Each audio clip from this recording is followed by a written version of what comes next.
Join me as I dive into the world of movies that critics totally slammed but somehow became cult classics.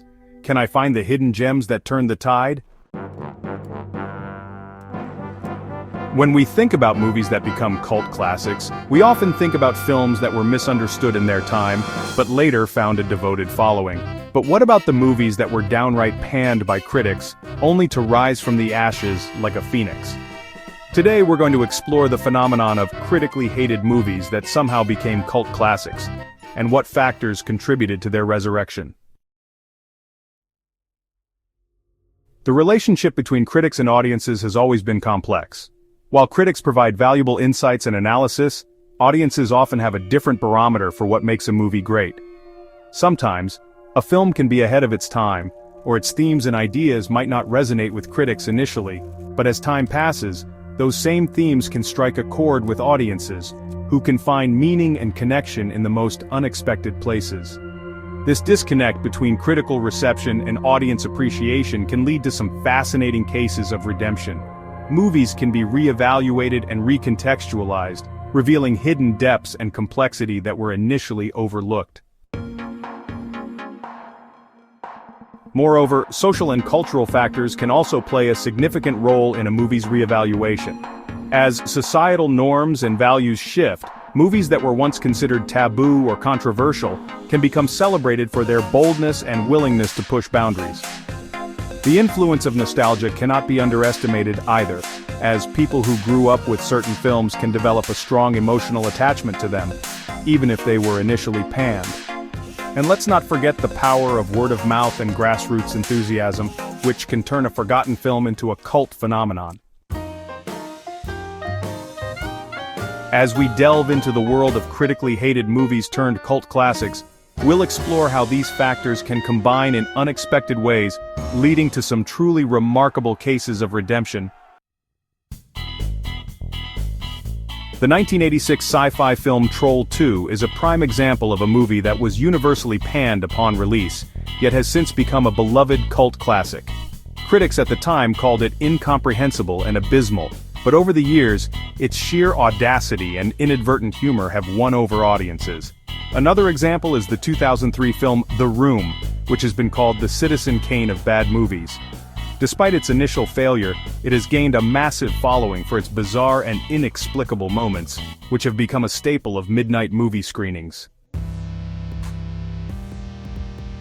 The 1995 film Showgirls is another case in point, initially lambasted for its gratuitous sex and poor plot. However, its over-the-top campiness and so bad its good performances have made it a guilty pleasure for many. And who can forget the 1980 film The Apple, a musical science fiction film that was derided by critics at the time, but has since become a cult classic for its audacious premise and catchy songs. Although the first film in the popular horror series didn't do so hot upon domestic release, it did do well internationally and ultimately earned back its meager $375,000 budget. Critical response to the uber-low-budget film, about a group of teens who accidentally unleashed demonic forces contained within a cabin in the woods, was also generally positive, but The Evil Dead went on to earn itself an incredibly zealous following after the fact.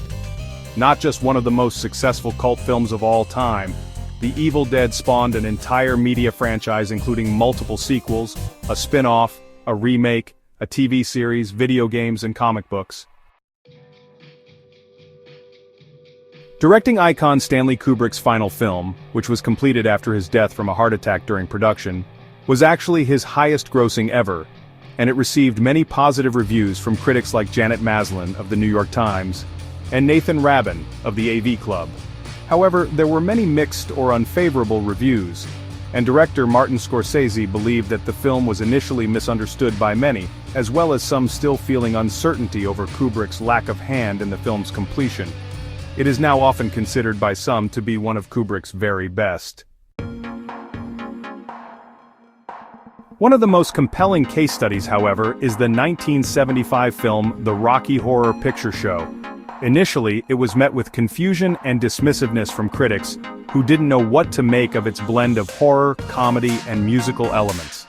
But through midnight movie screenings and audience participation, it gradually built a loyal following, becoming a cultural phenomenon that continues to inspire new generations of fans. What makes the Rocky Horror Picture Show so remarkable is not just its campy humor and catchy songs, but its ability to tap into the collective unconscious, speaking to outsiders and misfits who found solace in its message of acceptance and self-expression. It's a testament to the power of cinema to transcend critical reception and speak directly to audiences who can find meaning and connection in the most unexpected places. In conclusion, today we've explored the fascinating phenomenon of critically hated movies that became cult classics and the various factors that contributed to their redemption. Whether it's a film's ability to tap into the collective unconscious, its boldness in pushing boundaries, or its inadvertent humor, these movies remind us that critical reception and audience appreciation can differ widely, and that sometimes, it's the misfits and outcasts who truly understand a film's value.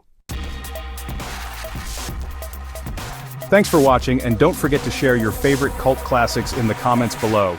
If you want to explore more movie mysteries, check out our video on the most misunderstood movies of all time.